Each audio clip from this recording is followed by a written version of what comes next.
एक नंबर गणित की श्रेणी में हम चाल, दूरी, समय में से रेलगाड़ी का आज हम दूसरा भाग देखेंगे। आज हमको इस तरह के सवाल देखने को मिलेंगे जिसमें एक रेलगाड़ी उसी दिशा में जा रहे व्यक्ति को या उसी विपरीत दिशा में आ रहे व्यक्ति को पार करेगी, या दो रेलगाड़ियां समान दिशा में या विपरीत दिशा में एक दूसरे को कितने समय में पार करेंगी। वैसे तो पहले वीडियो में ये बात बता दी गई थी कि जब रेलगाड़ियां समान दिशा में चलती हैं तो जो उनकी चाल है वो घट जाती है, और जो विपरीत दिशा में चलती हैं तो दोनों की चाल जुड़ जाती है। इस बात को इस वाले सेकंड पार्ट में भी लागू किया जाएगा। और आपको ये ध्यान रखना है कि रेलगाड़ी अगर किसी चीज़ को पार करती है तो रेलगाड़ी जिस चीज़ को पार कर रही है उसमें रेलगाड़ी की लंबाई जोड़ दी जाएगी तो तय दूरी प्राप्त होगी। इसके अलावा 5/18 18/5 वाला नियम जो मीटर प्रति सेकंड और किलोमीटर प्रति घंटे बदलने का होता है वो आपको इसमें भी लगेगा। बेसिक फार्मूला चाल बराबर दूरी बटे समय का ही रहेगा। ठीक है, चलिए हम आज का पहला सवाल देखते हैं। और हाँ, ये बात बता दूं मैं आपको कि इन सवालों के होमवर्क आप लोग करेंगे तो आपको ज़्यादा फ़ायदा होगा। ठीक है, ये मेरा नया प्रयास है। आप मुझे बताएं कैसा लग रहा है, अगर इसमें कोई कमी है तो मैं कोशिश करूँगा कि इसे सुधार कर सकूँ। ठीक है, चलिएगा पहला सवाल आपके लिए यहाँ दिया हुआ है। उसमें कहा गया है 40 किलोमीटर प्रति घंटे की गति से चल रही 300 मीटर लंबी रेलगाड़ी अपनी ही दिशा मतलब समान दिशा में 4 किलोमीटर प्रति घंटे की चाल से जा रहे व्यक्ति को कितने समय में पार कर लेगी। तो इस सवाल में हम शुरुआत में क्या करते हैं, ये मान लेते हैं कि रेलगाड़ी की जो चाल है वो है S1 और जो आदमी की चाल है वो है S2 और दूरी कितनी है D है। तो हमने S1 हो गई 40 हमारे पास और S2 हो गई 4 किलोमीटर। समान दिशा में अभी बताया था आपको कि चालें घट जाती हैं, तो 40 में से 4 घटा देंगे आप तो ये 36 किलोमीटर प्रति घंटा आ गया। बट आप सवाल को ध्यान से देखें तो यहाँ 300 मीटर दिया है, ये मीटर और ये किलोमीटर तो सेम होना चाहिए। तो इसमें हमें 5/18 का गुणा करके इसे सॉल्व करेंगे। 18 से ये कट जाएगा, 18 से ये 2 बार कटेगा तो 2 का 5 से मल्टीप्लाई होकर 10 आ जाएगा। तो इस प्रकार से हमारे पास चाल कितनी आ गई, 10 मीटर प्रति सेकंड आ गई। ठीक है जी, तो 10 मीटर प्रति सेकंड हमारी चाल हो गई। और सवाल में अगर आप ध्यान से देखें तो व्यक्ति को पार कर रही है, तो आपको बताया था जब व्यक्ति, खंबा या पेड़ किसी को पार करे तो रेल की तय दूरी क्या होगी, उसकी लंबाई के समान होगी। तो उसकी दूरी कितनी हो गई, 300, क्योंकि ट्रेन की लंबाई कितनी थी, 300। तब आपके पास सारी चीज़ें आ गई हैं, चाल भी आ गया, दूरी भी आ गया। अब आपको समय निकालना है, तो फॉर्मूला होता है समय बराबर दूरी बटे चाल। दूरी आपके पास 300 है, चाल आपके पास 10 है। अब 300/10 जब करेंगे आप तो आपको क्या मिलेगा, 0 से 0 कट गया तो सामने कितना आ जाएगा आपके पास, 30, यानी कि 30 सेकंड टाइम है इसमें, ये आ गया। ठीक है, अगला सवाल देखेंगे आप इसी श्रेणी में। आपके पास दिया हुआ है 110 मीटर लंबी एक रेल विपरीत दिशा में, उसमें समान दिशा थी, यहाँ पे विपरीत दिशा में 6 किलोमीटर प्रति घंटे की गति से दौड़ता है और 6 सेकंड में पार कर लेते, तो ट्रेन की आपको चाल पूछी गई है। तो आपको ध्यान से देखना है, 6 किलोमीटर प्रति घंटा और विपरीत दिशा पे ध्यान देना है।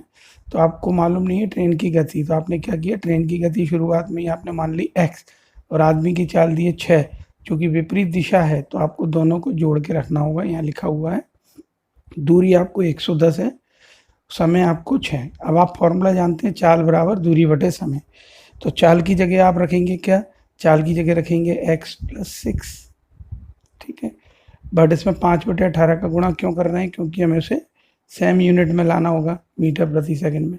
और सामने आ जाएगा चाल बराबर दूरी कितनी दी गई है, दूरी दी गई है 110 और बटे में कितना आ जाएगा आपके पास, तो आपके पास समय देखो आपके सवाल में 6 सेकंड दिया है, बटे में 6। इसे सिंपल मैथमेटिक्स से सॉल्व कर सकते हैं आप। तो 6 के टेबल से काट दीजिए आप 3 बार, 3 का 110 से गुणा करेंगे, देखो 330 आ रहा है, और 6 का मल्टीप्लाई इस साइड कर दीजिए, 6 पंजे 30 और ये अंदर आ जाएगा, इसके साथ मल्टीप्लाई हो जाएगा। तो आप इसे 6 पंजे 30 और ये 5 इससे मिल जाएगा 5, इसको ट्रांसफ़र करिए, सॉल्व करिए, तो आपको मिलेगा 60 मीटर प्रति सेकंड। 300 में आप 5 का डिवाइड देंगे, 300 में आप 5 का डिवाइड देंगे तो आपको मिलेगा 5 6 10 7। ठीक है, तो इस तरीके से आप इसे देख सकते हैं। चलिएगा अगला सवाल उसमें दिया हुआ है 30 किलोमीटर प्रति घंटे की चाल से जा रही रेलगाड़ी में बैठा व्यक्ति देखता है कि उसके विपरीत दिशा में, यहाँ फिर आप ध्यान रखेंगे विपरीत, इस पर ज़रा फोकस करा करें, जाने वाली 200 मीटर लंबी रेलगाड़ी उसे 9 सेकंड में पार कर लेती है, तो दूसरी रेलगाड़ी की चाल ज्ञात करो। ये ऊपर वाले सवाल की नकल है। अगर हम देखें तो पहले सॉरी उसमें रेलगाड़ी थी और एक व्यक्ति था। इसमें क्या कर दिया उन्होंने, एक रेलगाड़ी के साथ दूसरी रेलगाड़ी रखी हुई है, तो हमने दूसरी रेलगाड़ी की चाल x और पहली रेलगाड़ी की चाल 30, तो दोनों विपरीत दिशा में जुड़ गई। दूरी इसमें जो ट्रेन की लंबाई है वो 200 मीटर है, तो देखो आप 200 मीटर हो गई और 9 सेकंड में पार कर लेती। तो सिमिलर चाल बराबर दूरी बटे समय में रखी है, तो आपके पास क्या जाएगा, तो x + 30, ठीक है। आपको सेम यूनिट बनाने के लिए 5/18 गुणा करना ही पड़ेगा और इस गल टू में आ जाएगा 200/9, ठीक है। इसे आप सॉल्व करिए, 9 की टेबल से 2 जा बार, 2 को मल्टीप्लाई करके क्रॉस मल्टीप्लाई और सॉल्व कर दीजिए। सॉल्व करने पे आपके पास इस तरह का स्टेप आ जाएगा 5x + 150 = 400। जब आप इसे 150 को इधर भेजेंगे, ट्रांसफ़र करेंगे, तो 400 में से 150 गए 250 आएंगे और 250 के नीचे आप 5 ले लेंगे, 250 के नीचे आप जब 5 लेंगे तो x का मान निकल के आपके पास आ जाएगा। तो इसे आप सॉल्व करेंगे तो आपके पास 50 आ रहा है, 50 किलोमीटर प्रति घंटा, ठीक है। अगले सम पे आ जाइए। अगले सम में कहा गया है 100 मीटर लंबी एक रेलगाड़ी 54 किलोमीटर प्रति घंटे की चाल से जा रही है। वह अपने आगे 36 किलोमीटर प्रति घंटे की गति से चलती हुई ट्रेन में बैठे व्यक्ति को कितने सेकंड में पार कर लेगी। अपने आगे चलती, अपने आगे का मतलब हो गया समान दिशा में, तो समान दिशा में चाल क्या होगी, घट जाएगी। घटी तो 54 में से 36 गए तो 18 बचेंगे। इस 18 को 5/18 से गुणा करके मीटर पर सेकंड में कन्वर्ट कर लो, तो 18 × 5/18, 18 से 18 कट गए 5 आ गया, तो आपके पास चाल कितनी आ गई, 5। अब आपके पास दूरी देखो इस सवाल में दी गई होगी 100 मीटर लंबी रेलगाड़ी, ठीक है ना। अब 100 मीटर लंबी रेलगाड़ी है तो वो हो गई दूरी कितनी, 100। अब फॉर्मूला क्या होता है, समय बराबर दूरी बटे चाल, तो दूरी कितनी है आपके पास, दूरी आपको दी है 100, चाल कितनी है 5, काट दीजिए इसे सिंपल, आपको आंसर आ गया 20 सेकंड। सिंपल सम है, आप कोशिश करेंगे जरूर आएंगे, पर आप प्रयास ही नहीं करेंगे तो कभी नहीं आएंगे ये। अगला सवाल दिया गया है, 2 रेलगाड़ी एक समान दिशा में, एक समान दिशा बोल दिया, यानी कि हमको ध्यान रखना है दोनों की चाल कैसी होगी, घटेगी। एक समान दिशा में 56 किलोमीटर और 29 किलोमीटर प्रति घंटे की चाल से जा रही है। तो हमने बिना सोचे समझे पहले सबसे पहले 56 में से 29 घटाया, 27 आया, 5/18 से सॉल्व किया तो 7.5 मीटर पर सेकंड आ गया। उसके बाद हमने सवाल को आगे पढ़ा, उसमें लिखा तेज गति वाली रेलगाड़ी धीमी गति वाली रेलगाड़ी में बैठे व्यक्ति को 16 सेकंड में, यानी टाइम आपको कितना दिया है, 16 सेकंड। तो आपसे पूछा गया ट्रेन की लंबाई क्या होगी, तो लंबाई पूछ रहा है, इसका मतलब वो तय दूरी पूछ रहा है। यहाँ इस बात को समझेंगे तो दूरी बराबर फॉर्मूला होता है चाल गुणा समय। चाल आपने अभी अभी निकाली थी 7.5, और दूरी समय आपके पास दिया हुआ इस सवाल के अंदर पड़ी है 16 सेकंड, तो 7.5 का 16 से गुणा करेंगे तो 120 आएगा, यानी 120 मीटर की दूरी तय करेगा। 120 मीटर दूरी का मतलब हो गया ट्रेन की लंबाई होगी, ठीक है। अगला सम देखिए, उसमें दिया हुआ है 2 रेलगाड़ी जिनकी लंबाई क्रमशः 400 और 600 मीटर है, समानांतर पटरी पर, समानांतर मतलब पैरेलल, क्रमशः 52 किलोमीटर प्रति घंटा 38 किलोमीटर प्रति घंटे की गति से विपरीत दिशा में, बस यही हमारे सवाल का फोकस है, विपरीत दिशा में चल रही हैं, तो कितनी मतलब समय में वो एक दूसरे को पार कर लेंगी। यहाँ थोड़ा प्रिंटिंग मिस्टेक है, उसे समझ लीजिएगा। तो विपरीत दिशा में चाल क्या हो जाएगी, मैंने आपको बोला था दोनों जुड़ जाएगी, 90 आ गया, 5/18 से इसको सॉल्व करके 25 मीटर पर सेकंड आ गया। और रेल जब किसी चीज़ को पार करती है तो पहली रेल है 400, दूसरी है 600, दोनों एक दूसरे को पार कर रही हैं, इसलिए दोनों की लंबाई जुड़ जाएगी। तो दोनों की लंबाई जुड़ गई तो 600 और 400 मिलके हो गया 1000। अब आपको सीधी बात है, आपके पास दूरी भी है और चाल भी है, समय निकालना है, तो समय बराबर फॉर्मूला होता है दूरी बटे चाल। दूरी आपके पास अभी अभी आपने निकाली 1000 है और चाल आपके पास ऊपर है 25 का टेबल से इसे काट दीजिएगा, 40 बार कटेगा, आपके पास 40 सेकंड आंसर आता है। अगला सम देखेंगे आप। अगले सवाल में कहा गया है एक रेलगाड़ी 70 मीटर लंबे प्लेटफॉर्म को 14 सेकंड में तथा प्लेटफॉर्म पर खड़े व्यक्ति को 10 सेकंड में पार कर जाती है, तो बताएं ट्रेन की गति क्या होगी। तो ऐसे सवाल में वैसे आप मानो ना मानो ये आपकी मर्जी है, पर थोड़ा इजी करने के लिए हम पहले मान लेते हैं कि ट्रेन की जो लंबाई है वो d है और रेल की चाल है वो s है। तो प्लेटफॉर्म पर जब हम पहुंचेंगे तो प्लेटफॉर्म पे क्या होगा, तो ट्रेन की जो लंबाई होगी प्लेटफॉर्म की लंबाई से जुड़ जाएगी। तो देखो जुड़ रही है, d+5 हो गई, और d+5 मतलब उसकी दूरी हो गई, और दूरी बराबर होता है चाल गुणा समय। चाल s हो गया और समय 14 सेकंड हो गया। इस तरीके से हमारे पास एक इक्वेशन नंबर 1 बन गया। अब किसी यही ट्रेन जो है वो व्यक्ति को पार कर रही है, तो व्यक्ति को जब पार करती है तो ये ट्रेन की ही लंबाई दूरी बन जाती है। तो देखिए दूरी बन गई, और उसका ही फॉर्मूला वही होगा, दूरी बराबर चाल गुणा समय। तो इसकी चाल तो ऐसी रहेगी, पर आदमी को पार करते समय उसका समय इस सवाल में दिया होगा आपको, सॉरी इस सवाल में आपको दिया है यहाँ पे 10 सेकंड। देखें तो ये आ गया 10 सेकंड। तो इसको आप यहाँ से देखेंगे d बराबर 10s आ गया। d का ये वाला मान इक्वेशन नंबर 1 में रख दो। तो यहाँ समझ लो d का मान आपने काय में रख दिया, 1 में। तो जैसे ही आपने 1 में रखा d का मान, तो यहाँ था d+5, d+50, तो d की जगह 10 जा रहा है, देखिए यहाँ पे। तो अगली लाइन में d की जगह, इस लाइन को गौर से देखिए ये वाली को, तो आपको d की जगह 10 दिखने लगेगा, और 10s, 50 अपनी जगह, 14s अपनी जगह। तो आप 10s को इधर ट्रांसफ़र करेंगे तो यह जाएगा 4s बराबर 50। इसे सॉल्व करेंगे आप लोग तो 12.5 मीटर पर सेकंड आएगा। बट ओटी में आंसर जो है वो किलोमीटर पर घंटे की फॉर्म में है, तो इसमें हमें 18/5 करना होगा और ये हमको आंसर देगा। ठीक है, तो जैसे ही आप ये बात समझ पा रहे हैं, यहाँ पे d का मान है 10s, और d की जगह आप 10s रख दीजिए ऊपर वाली इस इक्वेशन में। यहाँ मैं समझाने की कोशिश कर रहा हूँ, d की जगह आ गया 10s, ठीक है, प्लस ये दिया गया 50, और इक्वल टू में सामने है 14s। ठीक है, अब 14s के पास ट्रांसफ़र कर दो, 4s बराबर आ जाएगा। ठीक है, कोशिश करिएगा समझने की, ऐसा कोई टिपिकल नहीं है कि आप कर ना पाएँ, और फिर भी ना आए तो आप मुझे बोलिएगा, मैं व्हाट्सएप से इसका डिटेल और समझा दूँगा।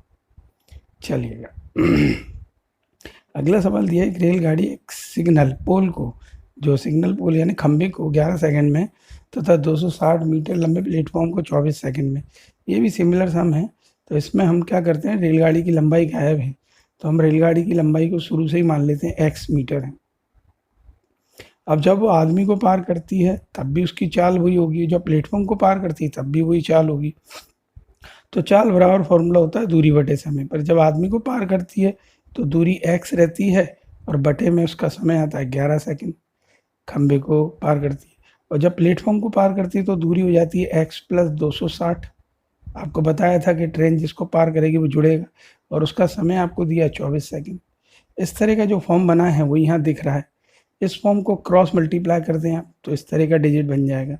इसको सॉल्व करें मल्टीप्लाई करके, आपको ये वैल्यू आ जाएगी 260 × 11/13। 13 के पहाड़े से आप 260 को काटेंगे, 20 बार कटेगा, 220 मीटर आ गया। तो ये रेलगाड़ी की लंबाई आ गई। आप इसे कोशिश करिए करने की। ठीक है, धन्यवाद। अगला सवाल देखिए। अगले सवाल में कहा गया है कि एक रेलगाड़ी 800 मीटर तथा 400 मीटर लंबे 2 पुलों को क्रमशः 100 सेकंड और 60 सेकंड में पार कर लेती। रेलगाड़ी की लंबाई ज्ञात करो।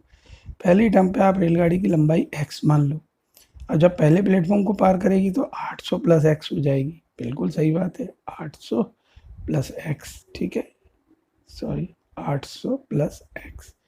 और जब दूसरे को पार कर रही है तो उसमें कितनी हो जाएगी आपके पास में, वो हो जाएगी आपके पास 400 + x, देखो ये लिखी हुई है। ठीक है, अब उनके समय भी दिए हुए हैं। इसका समय दिया शायद 100, तो 100 सेकंड नीचे आ जाएगा चाल बटे समय, और इसका समय कितना हो जाएगा आपके पास में, इसका सॉरी दूरी बटे समय, और इसका समय भी आपको दिया है कुछ सवाल में, हाँ 60 सेकंड, तो उसमें 60 नीचे आ जाएगा। ठीक है, जब हम इसे सॉल्व करेंगे क्रॉस मल्टीप्लाई करके तो इस तरह की फॉर्म बन के आएगी हमारे सामने। इसमें x वाली टर्म एक साइड कर लेंगे हम और सॉल्व करेंगे तो 2x बराबर 400 आएगा। देखिए 400 ये आ गया, 400 के नीचे 2 कट गया तो ये आ गया 200 मीटर। ठीक है, आप इस बात को यहाँ समझने की कोशिश करिएगा। मैं कोशिश करता हूँ ये बात आपको ऐसे आ जाए समझ में। 2 मिनट, चलिए प्रयास करके देखते हैं आपके लिए।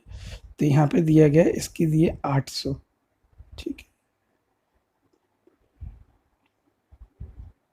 इसकी दिए 800 प्लस x बटे इसका दिया समय 100, ठीक है। ये हो गई दूरी बटे चाल। चाल ट्रेन की वही रहेगी। अब किसी ट्रेन क्या कर रही है, 400 मीटर लंबे पुल को पार कर रही, तो जो जाएगी 400 प्लस x अपॉन में नीचे इसका समय 60 है। अब आप क्रॉस मल्टीप्लाई करिए, आपको यही आंसर आएगा, ठीक है। चलिए अगला सवाल और आखिरी सवाल है ये आज का। इसमें दिया हुआ है 2 रेलगाड़ियाँ 54 किलोमीटर प्रति घंटा और 92 किलोमीटर प्रति घंटा की गति से समान दिशा में, आंख बंद करके घटा देना आप इसे, इनकी लंबाई है 400 360, इन्हें जोड़ देना। तो आपसे पूछा गया है समय। बस सिंपल है, आप क्या करिए, सबसे पहले चाल निकालिए घटा के आएगा आपके पास 38 को 5/18 से लगाइए, 10.5 सेकंड आ जाएगा। मैं आपको समझा देता हूँ यहाँ थोड़ा। आपने इसको 92 को 54 से घटाया तो मिला आपको 38, जब 38 आया तो 38 में 5/18 लगाया तो आपकी चाल आ जाएगी 10.5, ठीक है। मेरी बात समझ पा रहे हैं आप, 10.5, ठीक है। और दोनों रेलगाड़ियों की कुल लंबाई कितनी जाएगी, दोनों जुड़ जाएंगी तो जो हो जाएगी 760। अब आपको मालूम है समय बराबर होता है दूरी बटे चाल, तो दूरी दी है 760 और चाल दी है 10.5। इसे आप सॉल्व करिए। जैसे ही आप इसे सॉल्व करेंगे आपको मिलेगा 72.381। 72.381 का मतलब होता है लगभग 72 सेकंड। तो इस प्रकार से ये सवाल समाप्त हो जाएगा, ठीक है। आप इसकी प्रैक्टिस करें। इसके अलावा जो होमवर्क दिया है वो इन्हीं सवालों पर आधारित है, ठीक है। इस जो वीडियो है इसका जो PDF है वो आपको मिल जाएगा कल, और इसके जो डिस्क्रिप्शन में नीचे जाके फेसबुक पे क्लिक करेंगे तो आपको इसके फ़ोटो मिल जाएंगे और धीरे धीरे आपको इसकी लिंक भी मिलने लगेगी, ठीक है। धन्यवाद।